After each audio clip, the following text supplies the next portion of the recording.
Greetings, everybody out there in the YouTube verse and the BookTube verse. I'm Michael Romeo. I talk about books, but right now I'm doing Vlogmas, and we're almost to the end. We are at Vlogmas Day 24. That means it's Christmas Eve, y'all. And wanted to share a very special story. I've got it. It's a story I've known about um, as legend, but it's nice to actually find an article about it.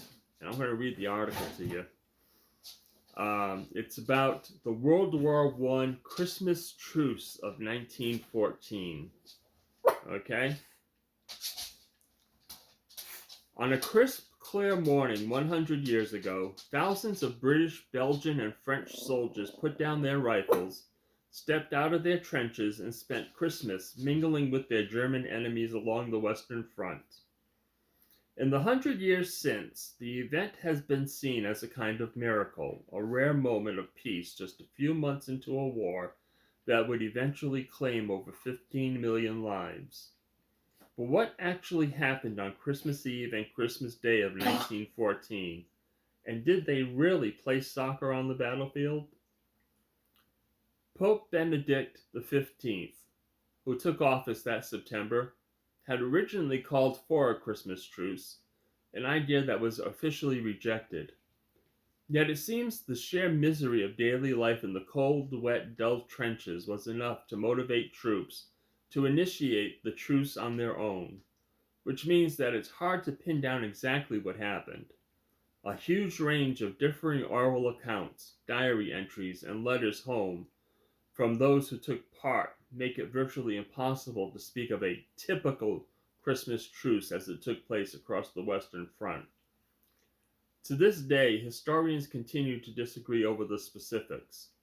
No one knows where it began or how it spread, or if by some curious festive magic it broke out simultaneously across the trenches.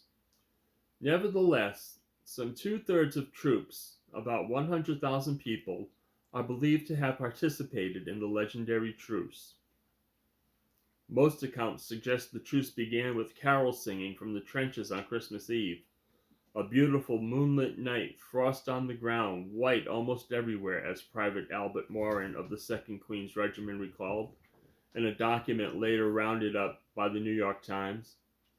Graham Williams of the 5th London Rifle Brigade described it in even greater detail. First, the Germans would sing one of their carols, and then we would sing one of ours, until when we started up, O come all ye faithful, the Germans immediately joined in, singing the same hymn to the Latin words Adeste Fidelis. And I thought, well, this is really a most extraordinary thing, two nations both singing the same carol in the middle of war. The next morning, in some places, German soldiers emerged from their trenches, calling out Merry Christmas in English. Allied soldiers came out wearily to greet them. In others, Germans held up signs reading, You no shoot, we no shoot.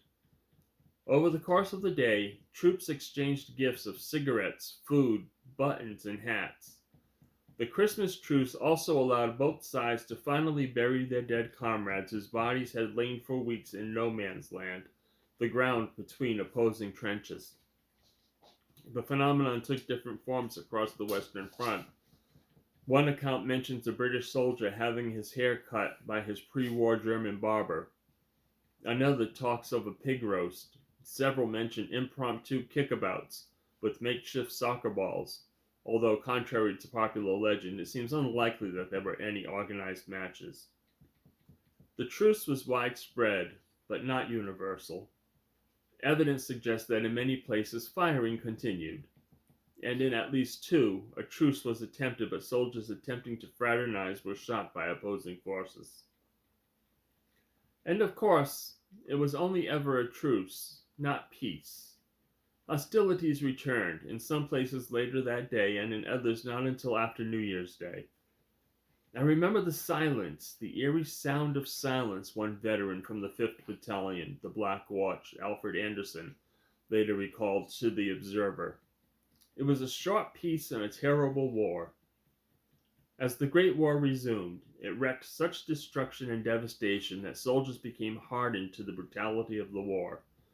While there were occasional moments of peace throughout the rest of World War I, they never again came on the scale of the Christmas Truce in 1914.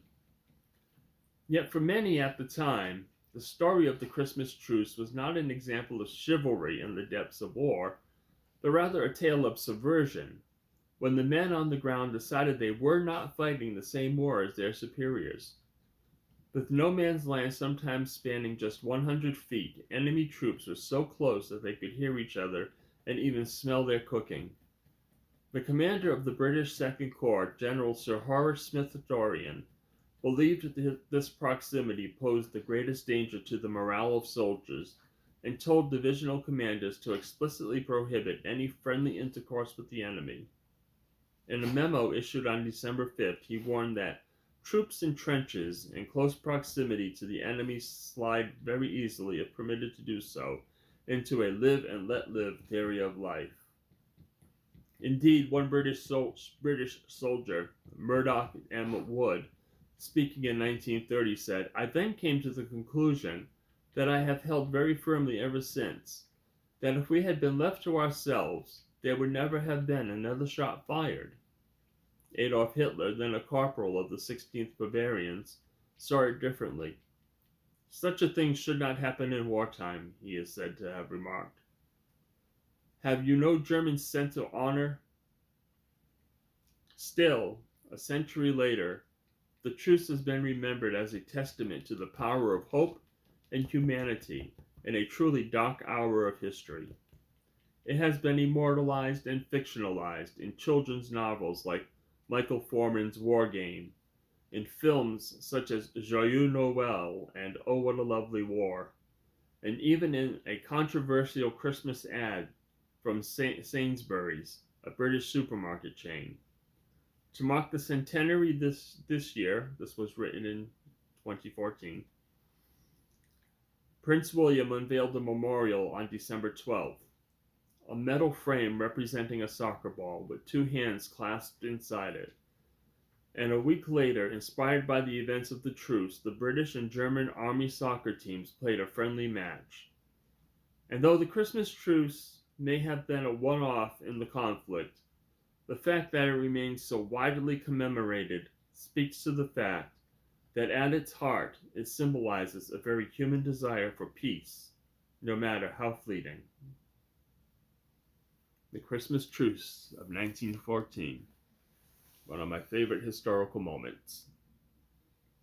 And it was Christmas Eve in the middle of World War I. Miracles can happen.